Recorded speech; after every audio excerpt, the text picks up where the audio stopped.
सभी को नमस्कार। मैं अनुराग बनवाड़ा। हमारे खास कार्यक्रम सत्ता का तमाशा में आप सभी का स्वागत है। आज हम बात करेंगे दिल्ली की। दिल्ली का नाम जब भी आपके जहन में आता है तो सबसे पहले आपको क्या याद आता है? दिल्ली का लाल किला, दिल्ली का इंडिया गेट या फिर दिल्ली की सियासत? देश के तमाम समाचार पत्र, देश के तमाम चैनल दिल्ली की सियासत और दिल्ली के बिना अधूरे हैं। आज हम बात करेंगे दिल्ली के एक ऐसे तारे जो हैं सबके प्यारे, दिल्ली के लोकप्रिय मुख्यमंत्री अरविंद केजरीवाल के बारे में। जब अरविंद केजरीवाल का नाम आपके जहन में आता है तो सबसे पहला सवाल आपके जहन में क्या उठता है? एक दिल्ली का तथाकथित शराब घोटाला या फिर कट्टर ईमानदार सरकार? तो दोनों में एक द्वंद्व है। आज हम 2024 में हैं। थोड़े हम पिछले पन्नों की तरफ जाते हैं, इतिहास के पन्नों में बात आती है 2011 की। 2011 वो दौर था जब Arvind Kejriwal India against corruption जैसी आंदोलनों को लेकर, मुहिम को लेकर सड़कों पर बैठे हुए थे। अन्ना हजारे और अरविंद केजरीवाल दोनों भ्रष्टाचार को इंडिया से मिटाने के लिए दिल्ली के रामलीला मैदान में एक आंदोलन करते हैं। उस आंदोलन के साय से निकली है एक आम आदमी पार्टी। जब ये पार्टी बनी थी तब इस पार्टी के बुनियादी आधार था कट्टर ईमानदारी, corruption free India, India against corruption जैसे के नारों से निकली पार्टी आज उसी पार्टी के संयोजक हैं जो वर्तमान में दिल्ली के मुख्यमंत्री हैं। वो तथाकथित शराब घोटाले के आरोप में जेल में जा चुके हैं दोबारा। अन्ना हजारे और अरविंद केजरीवाल की इंडिया अगेंस्ट करप्शन और जन लोकपाल बिल की मांगों के बाद जो घटनाक्रम देश में देखा वो किसी से छुपा हुआ नहीं। परंतु जब अरविंद केजरीवाल की बात आती है तो अरविंद केजरीवाल की जो आम आदमी पार्टी है, देखिए विडंबना देखिए लोकतंत्र की। 2012 में जब अरविंद केजरीवाल ने अपनी पार्टी बनाई तो पार्टी कैसे बनाई? किस सरकार के खिलाफ अरविंद केजरीवाल खुलकर आरोप लगाते थे? कांग्रेस की सरकार के खिलाफ कि कांग्रेस की सरकार ने तमाम घोटाले किए और देश को भ्रष्टाचार की आग में झोंकने का काम कांग्रेस पार्टी ने किया। ऐसे तमाम आरोप अरविंद केजरीवाल कांग्रेस पार्टी के ऊपर लगाते थे। परंतु 2013 के दिल्ली विधानसभा के चुनाव होते हैं, अरविंद केजरीवाल उसी कांग्रेस पार्टी के साथ मिलकर सरकार बनाते हैं और दिल्ली के मुख्यमंत्री बन जाते हैं।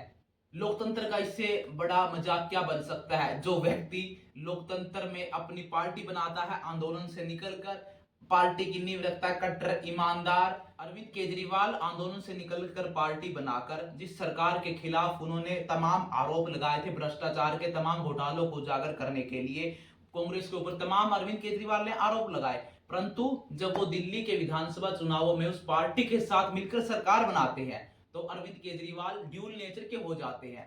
ये केजरीवाल का कैसा दोहरा चेहरा है। चुनाव से पहले जब उनको कोई लाभ नहीं था कांग्रेस के साथ, तो वो कांग्रेस के ऊपर भ्रष्टाचार के आरोप लगाते थे कि सरकार में तमाम भ्रष्टाचार हुए हैं। तो फोर्स घोटाले के बाद यदि सबसे बड़ी मुहिम देश में चली थी तो वो मुहिम थी जन लोकपाल की, इंडिया अगेंस्ट करप्शन की, जिसका प्रचार और प्रसार इतने पैमाने पर हमें देखने को मिला कि जिसके प्रभाव 2014 के लोकसभा चुनावों में मिला और कांग्रेस का धरातल से सफाया कर दिया गया। जनता में इतनी नाराजगी थी, उस नाराजगी तमाम ईवीएम के माध्यम से जनता ने कांग्रेस पार्टी के खिलाफ अपनी नाराजगी को जग जाहिर कर दिया। परंतु आज हम बात उस अरविंद केजरीवाल की करेंगे जो आज अपने ऊपर कट्टर ईमानदारी का पर्चा लेकर प्रचार करता है। क्या प्रचार करते हैं अरविंद केजरीवाल? 2013 के वाक्य हमने आपको बताया। अब थोड़ा हम आगे बढ़ जाते हैं। 2015 में जब दिल्ली में चुनाव हुए तो अरविंद केजरीवाल दोबारा दिल्ली के मुख्यमंत्री बन जाते हैं और भारी बहुमत के साथ वो दिल्ली के अंदर अपनी आम आदमी पार्टी की सरकार बनाते हैं। धीरे धीरे अरविंद केजरीवाल का राजनीति में ग्राफ बढ़ता चला गया और उसके बाद से अरविंद केजरीवाल ने पीछे मुड़ के नहीं देखा। 2020 के जब दिल्ली के विधानसभा के चुनाव हुए तब अरविंद केजरीवाल फिर जीतकर भारी बहुमत के साथ सत्ता में आते हैं और फिर तीसरी बार दिल्ली के मुख्यमंत्री पद की वो शपथ लेते हैं। फिर एक दौर आया अरविंद केजरीवाल के जीवन में, वो दौर था तथाकथित शराब घोटाले का। इस तथाकथित शराब घोटाले में अरविंद केजरीवाल की पार्टी के तमाम बड़े चेहरे जेल की सलाखों के पीछे चले जाते हैं। विडंबना देखिए, जो व्यक्ति भ्रष्टाचार के खिलाफ लड़ाई लड़ने के लेकर राजनीति में आया था, उस व्यक्ति की बनाई हुई पार्टी के नेता भ्रष्टाचार के आरोप में जेल जा चुके हैं। अब वो व्यक्ति भ्रष्टाचार के आरोप में तथा कथित शराब घोटाले में जो उनके ऊपर आरोप हैं, उसके आरोप में वापिस वो तिहाड़ जा चुके हैं। तिहाड़ जाने के बाद अरविंद केजरीवाल को ठीक लोकसभा चुनाव से पहले प्रचार करने के लिए सुप्रीम कोर्ट से अंतरिम बेल मिल चुकी थी। बेल मिलने के बाद अरविंद केजरीवाल ने अपनी पार्टी के लिए, अपने गठबंधन के लिए दिल्ली में और तमाम देश की कई जगहों में प्रचार किया। परंतु अब भाजपा के अमृतकाल की तरह केजरीवाल का ये अमृतकाल भी समाप्त हो चुका है। 2 जून को अरविंद केजरीवाल ने तिहाड़ में सरेंडर कर दिया। केजरीवाल जब नई उन्होंने पार्टी की शुरुआत की थी, तब अरविंद केजरीवाल का एक वीडियो काफी वायरल हुआ था। उस वीडियो में कहा कि यदि हमारी पार्टी में भी कोई भ्रष्टाचार करता है तो उसे जेल जाने से कोई रोक नहीं सकता। वही बात हमें देखने को मिली। इस वीडियो को एक बार आप गौर से कल को अगर मनीष सिसोदिया चोरी करेंगे तो मनीष सिसोदिया केजरीवाल का कुछ नहीं लगता, उसको जेल जाना पड़ेगा। कल को अगर कोई हमारा मंत्री चोरी करेगा, ये अपने ऊपर कट्टर ईमानदारी का चोला डालकर तमाम दावे करते हुए नजर आपको इस वीडियो में आएंगे।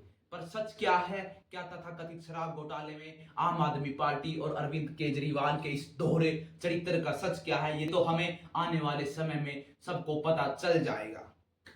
अरविंद केजरीवाल कहते थे कि मैं मर जाऊंगा परंतु कांग्रेस के साथ कभी नहीं जाऊंगा। वही अरविंद केजरीवाल आज न सिर्फ कांग्रेस के साथ गए हैं, कांग्रेस के गठबंधन में मिलकर, इंडिया अलायंस में मिलकर अरविंद केजरीवाल की पार्टी ने 2024 का लोकसभा चुनाव लड़ा। और देखिए, अरविंद केजरीवाल का दोहरा चरित्र आपको देखने को मिलेगा। जो व्यक्ति इंडिया अलायंस में शामिल होकर दिल्ली में आम आदमी पार्टी कांग्रेस के साथ चुनाव लड़ती है, वही व्यक्ति, उसी व्यक्ति की पार्टी आम आदमी पार्टी दिल्ली के बाद छोड़े तो दिल्ली के बाद पंजाब के अंदर कांग्रेस के खिलाफ आम आदमी पार्टी वहां पर चुनाव लड़ती है। वहां पर वो कांग्रेस को तमाम आरोपों पर घेरने का काम करते हैं। भ्रष्टाचार के तमाम आरोपों को लेकर, घोटाले के तमाम आरोपों को लेकर पंजाब की कांग्रेस पार्टी को घेरने का वो काम करते हैं। वही आम आदमी पार्टी दिल्ली में उनके साथ इंडिया अलायंस में मिलकर चुनाव लड़ती है। तो अरविंद केजरीवाल का ये दोहरा चरित्र आपको साफ देखने को वहां मिल जाएगा। अरविंद केजरीवाल को लेकर जो बातें हमने आपको बताई, आप इन पर गौर कीजिए, क्योंकि जब सत्ता में पार्टियां आती हैं तो उन्हें सिर्फ कुर्सी प्यारी होती है। उन्हें ना जनता प्यारी, उन्हें ना देश प्यारा, ना उन्हें संविधान प्यारा। आप बात कीजिए अरविंद केजरीवाल हो या फिर भाजपा हो या कांग्रेस, तमाम पार्टियों को अपनी कुर्सी प्यारी है। हम आपसे कहेंगे कि अपना आपसी भाईचारे को बना के रखिए, किसी पार्टी के चक्कर में आपसी भाईचारे को खराब मत कीजिए। क्योंकि अरविंद केजरीवाल जो आज तिहाड़ के अंदर तथाकथित शराब घोटाले में है, क्या पता कल अरविंद केजरीवाल या फिर आम आदमी पार्टी भाजपा को समर्थन दे दे और आपको अरविंद केजरीवाल भाजपा के गठबंधन एनडीए में शामिल होते मिले, और क्या पता फिर वो बाहर भी आ जाए। सत्ता का खेल पहले भी ऐसे ही चलता था, सत्ता का खेल आज भी ऐसे ही चल रहा है और सत्ता का खेल आगे भी ऐसे ही चलेगा। क्योंकि तमाम राजनीतिक पार्टियों के नेताओं को महज अपनी कुर्सी बचानी है। झूठ बोलकर बचती है तो वो कुर्सी झूठ बोलकर बचाएंगे। यदि वो कुर्सी किसी तरह के ड्रामेबाजी करके उन्हें बचानी पड़ती है तो वो किसी तरह के ड्रामेबाजी करके वो कुर्सी बचाएंगे। उन्हें महज कुर्सी बचानी है। तो मैं आपसे फिर कहूंगा कि इन राजनीतिक पार्टियों के चक्कर में आपसी भाईचारे को खत्म मत कीजिए। आपसी देश की, हमारे देश की सद्भावना को मत समाप्त कीजिए। भारत को भारत रहने दीजिए। हमारे देश को एक अच्छा लोकतंत्र रहने दीजिए। ऐसे